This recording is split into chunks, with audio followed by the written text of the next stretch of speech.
जय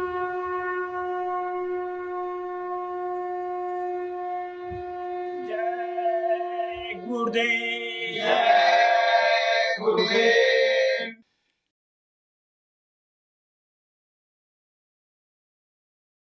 जय गुरुदेव। जय गुरुदेव। डूबतों को बचा लेने वाले मेरी नैया है तेरे हवाले। डूबतों को बचा लेने वाले मेरी नैया है तेरे हवाले। लाख अपनों को मैंने पुकारा, सबके सब कर गए हैं किनारा। लाख अपनों को मैंने पुकारा, सबके सब कर गए हैं किनारा। और कोई ना देता दिखाई, सिर्फ तेरा ही अब तो सहारा। और कोई ना देता दिखाई, सिर्फ तेरा ही अब तो सहारा। कौन तुम बिन भंवर से निकाले, मेरी नैया है तेरे हवाले। कौन तुम बिन भंवर से निकाले, मेरी नैया है तेरे हवाले। डूबतों को बचा लेने वाले मेरी नैया है तेरे हवाले। डूबतों को बचा लेने वाले मेरी नैया है तेरे हवाले। जिस समय तू बचाने पे आए, आग में भी बचा कर दिखाए। जिस समय तू बचाने पे आए, आग में भी बचा कर दिखाए। जिस पे तेरी दया दृष्टि होवे, कैसे उस पे कोई आँच आए। जिस पे तेरी दया दृष्टि होवे, कैसे उस पे कोई आँच आए। आंधियों में भी तू ही संभाले, मेरी नैया है तेरे हवाले। आंधियों में भी तू ही संभाले, मेरी नैया है तेरे हवाले। डूबतों को बचा लेने वाले मेरी नैया है तेरे हवाले। डूबतों को बचा लेने वाले मेरी नैया है तेरे हवाले। बिन तेरे चैन मिलता नहीं है, फूल आशा का खिलता नहीं है। बिन तेरे चैन मिलता नहीं है, फूल आशा का खिलता नहीं है। तेरी मर्जी बिना इस जहां में एक पत्ता भी हिलता नहीं है। तेरी मर्जी बिना इस जहां में एक पत्ता भी हिलता नहीं है। तेरे बस में अंधेरे उजाले, मेरी नैया है तेरे हवाले।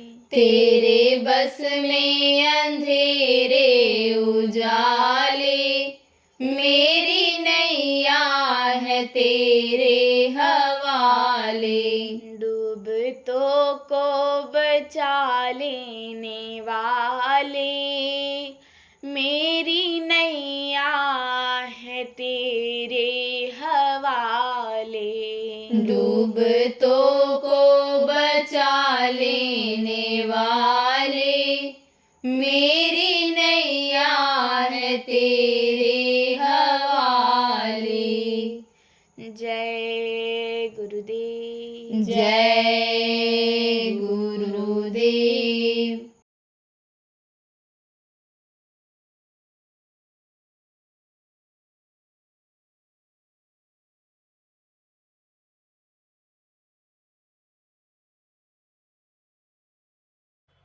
जब उस मालिक की कृपा दया मेहरबानी होती है तभी इस समय कलयुग में सत्संग की दो बातों को कहने और सुनने का अवसर मिलता है।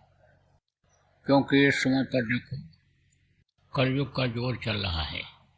कलयुग ये नहीं चाहता है कि इन प्रेमियों को होश आवे, क्योंकि कलयुग ने एक तरह से जैसे क्लोरोफॉर्म का नशा होता है।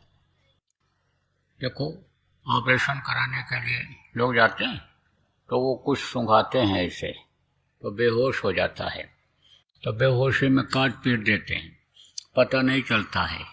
ऐसे ही कलयुग के नशे में लोग मस्त हैं, भूल गए कि मनुष्य शरीर किस लिए मिला, प्रभु कौन है, हम कौन हैं, हमारा कौन है, अपना पराया क्या है, धर्म कर्म क्या है, इन सारी चीज़ों को भूल करके और बस पशु और पक्षियों की तरह से ही खाओ, बच्चा पैदा करो और दुनिया संसार से चले जाओ।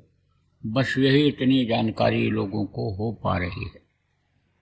जब कथा भागवत या प्रवचन को सुनता है आदमी, मंदिरों में जाता है, तीर्थ स्थानों पर जाता है, जब आश्रमों पर मठों में जाता है, तब आदमी को थोड़ा सा होश आता है कि भाई यह है यानी समझो कि सुख की जगह नहीं है, शांति की जगह नहीं है। जहाँ हम सुख को खोज रहे हैं उसी सुख में दुख पैदा होता चला जा रहा है। लेकिन सुनने के बाद, समझने के बाद फिर जब वापस घर पे आता है तो उसी तरह का पहले जैसा वातावरण मिल जाता है और उसी में मस्त हो जाता है। प्रेमियों, सत्संग बहुत जरूरी होता है। मनुष्य के लिए सत्संग बहुत जरूरी होता है। सत्संग से ज्ञान बढ़ता है, सत्संग से जानकारी मिलती है, सत्संग से आदमी जो मदहोश है उसको होश आता है। लेकिन सत्संग के वचनों को सुना जाए, समझा जाए और अमल किया जाए, तब तो क्लोरोफॉर्म का नशा काम नहीं करता है, यह कलयुग का नशा काम नहीं करता है। और नहीं तो ये नशा यानी समझो कि छाया रहता है। ये जो कलयुग का असर है ये खुजली पैदा करता रहता है। खुजली कैसे, आपको बता दें। एक आदमी जेल में बंद हो गया, जैसे आपकी जीवात्मा ये परमात्मा की अंश आकर के इस मनुष्य शरीर में बंद हो गई। यह भी एक जेल है। चाहते हुए जीवात्मा को आप निकाल नहीं सकते हो जल्दी, ये निकल नहीं सकती है। कोई न कोई बाधा, कोई न कोई देखकर देखो, जो पुराने सत्संगी हो आपके ध्यान भजन में आती रहती है, सत्संगों में जाने में आती रहती है। ऐसा रावत कठिनाई कहा गया। तो ये एक तरह से जो ये जिसमें आप रहते हो समाज में, जिस घर में, जिस परिवार में, वो एक तरह से खुजली है। तो बंद हो गया जेल में। और वो था अंधा। अंधा किसको कहते हैं? जिसको आँख से न दिखाई पड़े। अब आप समझो कि ये दो आँखें हैं, इनकी रोशनी अगर चली जाए, जाला माड़ा पड़ जाए तो दिखाई नहीं पड़ेगा, तो जिसको दिखाई नहीं पड़ता उसको अंधा कहते हैं। और जीवात्मा में एक आँख है, वो जब कर्मों के, बुरे कर्मों की वजह से बंद हो जाती है तो वो भी, जीवात्मा भी अंधी हो जाती है। आप ये समझो कि वो आगे नहीं बढ़ पाती है। इसलिए यानी समझो कि जीवात्मा भी अंधी हो गई और आदमी भी अंधा हो जाता है जब आँख से नहीं दिखाई पड़ता। तो बाहरी आँखों से था अंधा और जेल में बंद हो गया। तो जेल में बंद हो गया तो किसी ने कहा भाई जेल में तो बंद हो, लेकिन दीवार है और दीवार में रास्ता है, और रास्ता तुम खोज ले जाओ तो बाहर निकाल दिए जाओगे। अब वो दीवार के किनारे किनारे ऐसे टटोलता हुआ जाए कि दरवाज़ा मिल जाए, और जब दरवाजे के पास पहुँचे तो उसके खुजली हो गई थी सिर में, तो खुजलाने लगे। बदन में खुजली हो जाए तो उसको हो गई थी, वो खुजलाने लग जाए, तो फिर आगे निकल जाए, चक्कर उसी में काटता रहा। आप ये समझो कि थक गया लेकिन रास्ता नहीं मिला।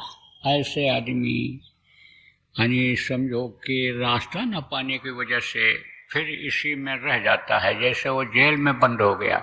ऐसे ही ये जो मृत्यु लोक है यह भी एक तरह से जेल ही की तरह से है, उसी में यानी समझो कि फंसा रह जाता है। लौट लौट 84 आया, लौट लौट करके 84 में आता रहता है। तो प्रेमियों ये क्या है? ये खुजली है, लेकिन अब घर को छोड़ नहीं सकते हो। आप ये समझो कि एक दूसरे के आश्रित हैं। पति हैं तो पति की सेवा करनी है, पत्नी है किसी की तो उसकी भी देख रेख करनी है, बच्चे पैदा किया तो उनका भी देख रेख करना है, उनके भी दवाई पढ़ाई का इंतजाम करना है। बुढ़े हैं चाहे सास ससुर हों चाहे माता पिता हों तो उनकी भी सेवा करनी है। शरीर को चलाने के लिए खाने का भी इंतजाम करना है, कपड़े का भी इंतजाम करना है। ठंडी गर्मी से खुद और परिवार वालों को बचाने के लिए घर मकान बनाना है, यह भी जरूरी है। क्यों? क्योंकि ये एक बंधन में हुआ का, पहला बंधन पड़ा देह का, दूसरा तेरिया जान, तीसर बंधन पुत्र विचारो, चौथा मान नाती मान, नाती के कौन नाती होवे वाको कौन ठिकान, धन संपत्ति और हाथ हवेली, या बंधन क्या करूं बखान, चौलड़ पचड़ सटड़ रसरी बांध दिया तो है बोबिन था, उमरे बिना तो छूटो नहीं, जीते जी धर सुनो न का। तो बंधन में बंधे हुए हो, अब इससे निकल नहीं सकते हो। गृहस्थ धर्म का पालन करना है, लेना देना अदा करना है एक दूसरे का। यही नहीं पता है आप लोगों को, बहुत से लोगों को, कि पिछले जन्म में हम कहाँ थे। कीड़ा थे, मकोड़ा थे, सांप थे, गोजर थे, बिच्छू थे, आदमी थे, कि जानवर थे, नभचर थे यानी आकाश में उड़ने वाले पक्षी थे, कि जलचर थे, जल में रहते थे, विचरण करते थे, कि धरती पर चलते थे। यही नहीं पता है आपको, यही नहीं पता है। तो आप ये समझो कि लेना देना होता है। कई जन्मों के बाद, भटकने के बाद तब यह मनुष्य शरीर मिलता है। कोटि जन्म जब भटका खाया तब यह नरतन दुर्लभ पाया, करोड़ों जन्मों में भटकने के बाद तब यह मनुष्य शरीर मिला है। तो वो लेना देना भी अदा करना है पिछले जन्मों का। पिछले जन्मों का लेना देना अगर न होता तो ये मनुष्य शरीर ही न मिलता, तो उसको भी अदा करना है। तो शरीर के रहते रहते आप तो समझो सारा लेना देना अदा करना है, और शरीर को भी स्वस्थ रखना है। देखो कमज़ोर शरीर हो गया तो कमज़ोर शरीर से न तो कोई अपना खाने पीने का इंतजाम कर सकता है, न बाल बच्चों की सेवा कर सकता है, न कोई दुकान दफ्तर का काम कर सकता है। शरीर कमज़ोर हो गया तो आप ये समझो भजन भाव भक्ति भी नहीं हो पाती है। तो इसको भी स्वस्थ रखना है, गर्मी ठंडी से बचाने के लिए इंतजाम भी करना है। लेकिन प्रेमियों, सत्संग ये सिखाता है कि यानी इसी को अपना काम मत समझ लो, इसी में मत फंसे रहो। इसी में तुम्हारा अगर फंसे रहोगे, जानकारी होते हुए भी कि भाई हमको अपनी आत्मा के लिए भी कुछ करना चाहिए। माँ के पेट में वादा करके आए थे कि प्रभु बाहर निकालो अब इस तकलीफ से, कष्ट से बाहर निकल करके समर्थ गुरु की तलाश करके, रास्ता लेकर के दिन रात भजन पूजन करेंगे। आत्मा को अपने आप तक पहुंचा देंगे। प्रभु दया करो, कृपा करो, मेहरबानी करो, आप ये समझो वादा किया, तो आप समझो कि वादा भी आपको पूरा करना है, वादा भी आपको निभाना है। तो आप ये समझो कि अगर इसी में लगे रहे तो वो वादा याद नहीं आएगा और ये समय निकल जाएगा, पूरा हो जाएगा। क्यों? क्योंकि अमृतलोक है, यहाँ जो पेड़ फलता है वो झड़ता है, जो आग जलती है वो बुझती है, जो पैदा होता है वो मरता है। इस धरती का नियम ही यही है। तो इस शरीर के यानी समझो कि छूटने में आप ये समझो कि निश्चित नहीं है कि यह शरीर रहेगा, छूटेगा ही यह शरीर, सबका छूटा। राजा महाराजा सेठ साहूकार अवतारिक शक्तियाँ आई, देखो ऋषि मुनि आए, संत आए, सबको शरीर छोड़ना पड़ा। तो शरीर ये छूट जाएगा, और जब शरीर छूट जाएगा तो यह आत्मा का कल्याण केवल इसी मनुष्य शरीर से हो सकता है, और वो हो नहीं पाएगा, ये प्रभु के पास पहुंच नहीं पाएगी। क्यों? क्योंकि रास्ता इसी शरीर के अंदर में ही है। साधन नाम मोक्ष कर द्वारा, मोक्ष का दरवाजा इसी शरीर में ही है। तो जीवात्मा फंस जाएगी, नहीं पहुंच जाएगी। अब नए लोग जो आए हो जीवात्मा के बारे में बता दें। परमात्मा की अंश जीवात्मा, बहुत छोटा टुकड़ा, 5 महीना 10 दिन का बच्चा हो जाता है तब माँ के पेट में डाल दी जाती है, और जब तक समय पूरा नहीं होता है, सांसों की पूंजी खत्म नहीं होती है, तब तक वो जीवात्मा रहती है। तो परमात्मा के अंश जीवात्मा, इसको प्रभु के पास पहुंचाने के लिए ये मनुष्य शरीर दिया गया है। अब की बार अगर चूक गए तो समझो कि फिर 84 जाए, यानी फिर 84 में जाना पड़ेगा। 84 में भटकने के बाद और ये मनुष्य शरीर मिला है, तो वो भी काम जरूरी है, यह भी काम जरूरी है। आप समझो कि ये काम अगर नहीं करोगे तो भी फंस जाओगे, और गृहस्थी का भी काम अगर नहीं करोगे तो भी दिक्कत आएगी। दोनों काम करना है। अब ये जरूर है इसमें ज़्यादा समय देना रहता है आपको, किसमें? गृहस्थी के काम में। गृहस्थी के काम में ज़्यादा समय दो।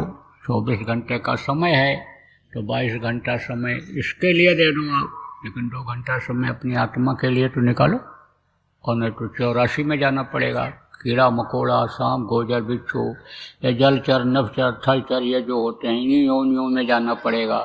और अगर पाप बन गया इस शरीर से, आँख कान मुँह नाक कान ये जो अंग हैं, इन अंगों से अगर पाप बन गया तो नरकों में जाना पड़ेगा, तो वहाँ तो बड़ी मार पड़ेगी।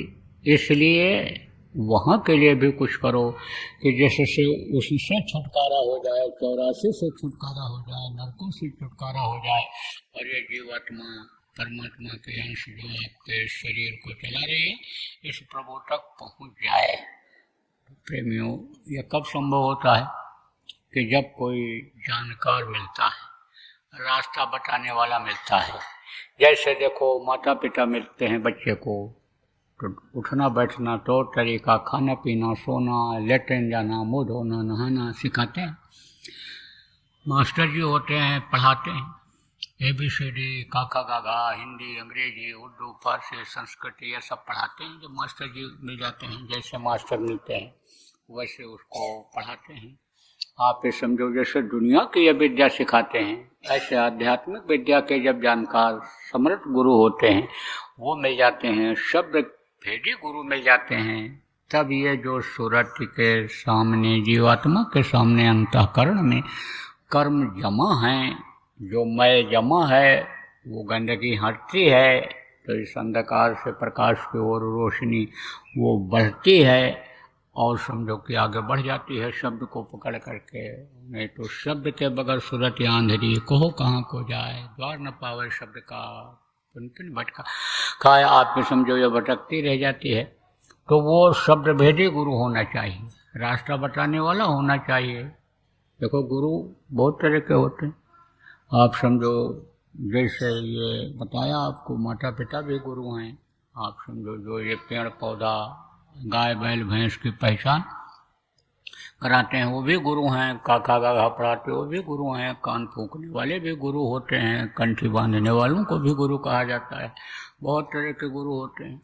ऐसे ही आप ये समझो कि जो गुरुओं की श्रेणी रही है वो इस तरह से आध्यात्मिक लोगों को समझाया गया है कि गुरु हैं 4 प्रकार के, अपने अपने अंग।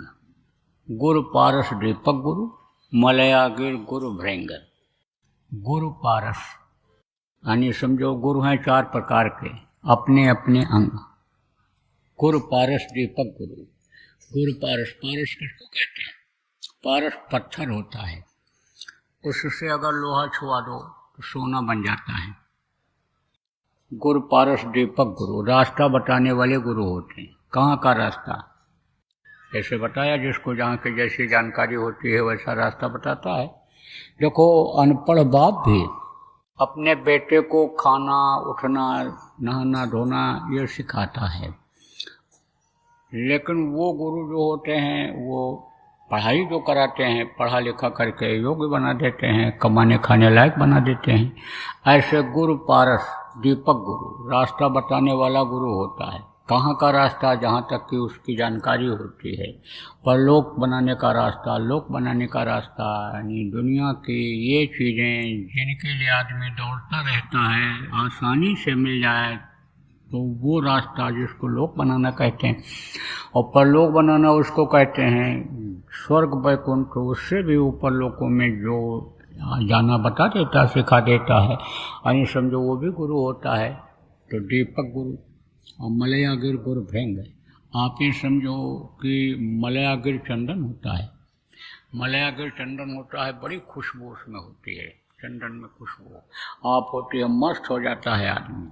ऐसे ही अन्य ऊपरी लोगों में जो खुशबू की लहर चलती है उसको सुंघाने वाले गुरु होते हैं। और गुरु आप समझो कि कर ले आप समान, यानी समझो कि ऐसे होते हैं जैसे भृंग अपने ही समान वो बना देता है, कीड़े को अपने लावा को बना देता है।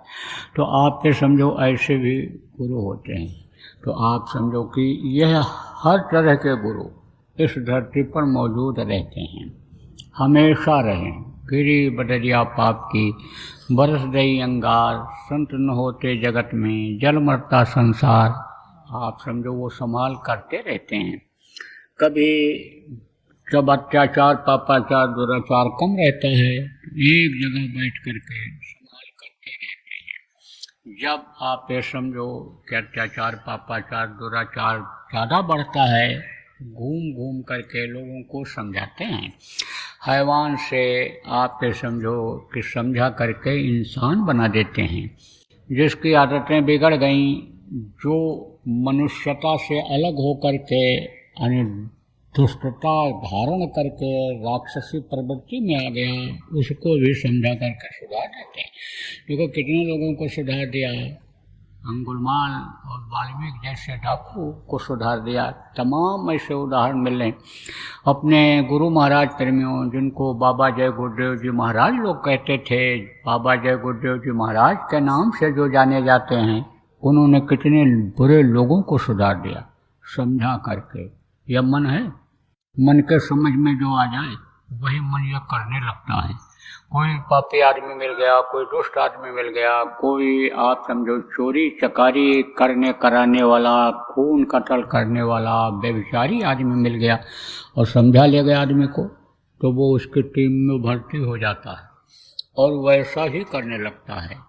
इसीलिए परमार्थियों को, प्रेमियों को सजग किया जाता है कि भाई अच्छे का साथ करो, अच्छे के साथ उठो बैठो, अच्छे के साथ खाना पीना रखो, शाकाहारी सदाचारी लोगों का साथ करो। इसीलिए तो बताया जाता है, साथ का असर हो जाता है। तो यह मन बन गया राजा इस शरीर का, मन ही कराता है सब कुछ, तो मन उधर चला जाता है और जो काम यानी समझो मन में आ जाता है वही इस शरीर से कराने लगता है। तो यही शरीर पापी हो जाता है, यही शरीर कुकर्मी हो जाता है, यही शरीर आप समझो चोरी और व्यभिचार करने वाला हो जाता है मन के कहने पर। और समझ में अगर आ गया तो इधर से हट करके परमार्थ की तरफ लग जाता है, यही दानी हो जाता है, यही परमार्थी हो जाता है, यही सेवा करने लगता है शरीर। यही समझो कि धर्म कर्म को समझ जाता है, धार्मिक काम करने लग जाता है, यही समझो भजन करने लग जाता है शरीर बैठ करके। तो मन के कहने पर ऐसा होता है। तो मन ये अगर उधर चला जाए, समझो जिधर भी चला जाए वही काम कराने लगता है। तो कहते हैं कि सारथ हो नकार जानी, संतों से हानि नहीं होती है, संतों के सत्संग में जाने से हानि नहीं होती है, कुछ न कुछ मिलता ही है। आप ये समझो प्रेमियों कि यानी कितनों को सुधार दिया संतों ने सत्संग सुना करके। तो समझो कि हैवान से इंसान बन जाता है। आप ये समझो कि दीपक दिखा देते हैं, रास्ता बता देते हैं। कैसा रास्ता बता दिया? देखो गुरु महाराज ने बहुत से लोगों को बता दिया कि देखो मेहनत और ईमानदारी की कमाई करो, दिल किसी का मत दुखाओ, आप अपने मेहनत का घर में लाओ, उसको खाओगे तो बुद्धि सही रहेगी। ऐसा जब लोग करने लगे तो बिजनेस व्यापार लोगों का चल गया, धनी मानी हो गए। आप देखो प्रेमियों कि जो रोगी थे, कर्म को भोग रहे थे, जब सिखाया गुरु महाराज ने कि भाई ये कर्म ऐसे नहीं करते हैं, शरीर से ही कर्म बनते हैं, शरीर से ही पाप होता है।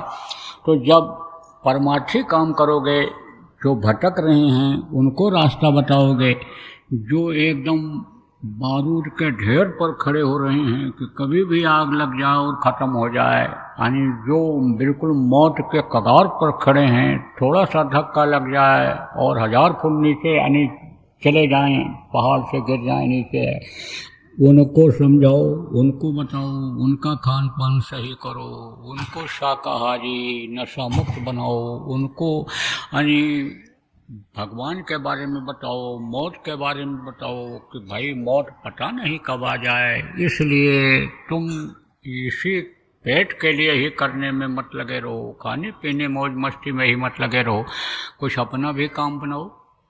ये काम जो करने में लगे हुए हो तुम्हारा काम नहीं है। ये जो कुछ भी धन दौलत रुपया पैसा घर मकान इकट्ठा बना रहे हो, कर रहे हो, ये दूसरों के काम आएगा, यह सब तुम्हारा छूट जाएगा।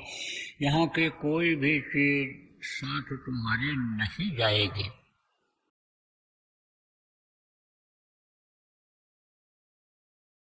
कहते हैं ना, तरुणाई अंगड़ाई लेती है जब, तब समझो इतिहास बदल जाता है। युवा में बहुत बड़ी शक्ति है, लेकिन हमको तो सबसे ज़्यादा चिंता इन युवाओं की है इस समय पर कि जो नशे की आदतों में फंसते चले जा रहे हैं, चरित्र को अपने गिराते चले जा रहे हैं, भारत जैसे चरित्रवान देश की गरिमा को ख़त्म करते चले जा रहे हैं। ये बड़े चिंता का विषय है। आज के बच्चों और बच्चियों का चरित्र का गिरना देश के भविष्य के लिए ये एक तरह से गलत संदेश है, ये गलत समझो कि सूचक है, ये समझो कि विकास में बाधक है। इसलिए इन पर आप ध्यान रखो। छोटे बच्चों को ही आप अच्छी आदत सिखाओ, उनका ध्यान रखो, घर से जब निकलें कहाँ जा रहे हैं, क्या पढ़ रहे हैं। गलत बच्चों के साथ, बच्चियों के साथ में हमारी बच्चियां तो नहीं पढ़ रही हैं, इन चीज़ का ध्यान रखो, जिम्मेदारी महसूस करो। किसका? गृहस्थ आश्रम का, गृहस्थ धर्म का पालन करो। अगर आपने बच्चा बच्ची पैदा किया है तो थोड़ा सा समय उनके लिए भी निकालो। नहीं पढ़ा सकते हो तो कम से कम शाम को जब लौट करके आएँ तो पूछो तो क्या पढ़ा, क्या पढ़ाया मास्टर जी ने, होमवर्क क्या दिया है, थोड़ा सा ध्यान दो। और नहीं तो यही बच्चे जिनसे बहुत बड़ी बड़ी उम्मीदें आप करते हो, यही आपके लिए तकलीफ देह हो जाएंगे, यही आपके जान के खतरा पैदा कर देंगे। इसलिए इनका ध्यान रखो, ये ज़रूर कहता हूँ। जय गुरुदेव। सरकारी व गैर सरकारी अनुदान के लिए बिना सत्संगियों के सहयोग द्वारा जनहित के कार्यों में लगी हुई बाबा जय गुरुदेव धर्म विकास संस्था का मुख्यालय पिंगलेश्वर रेलवे स्टेशन के सामने मक्सी रोड, उज्जैन, मध्य प्रदेश में है। यहाँ पर सत्संग व नामदान का कार्यक्रम होता रहता है। अतः आप श्रोताओं से अनुरोध है कि बाबा उमाकांत जी महाराज के आश्रम उज्जैन एक बार परिवार सहित जरूर पधारिएगा। आपके सुझाव के लिए व्हाट्सएप नंबर 9575 600700। जय गुरुदेव।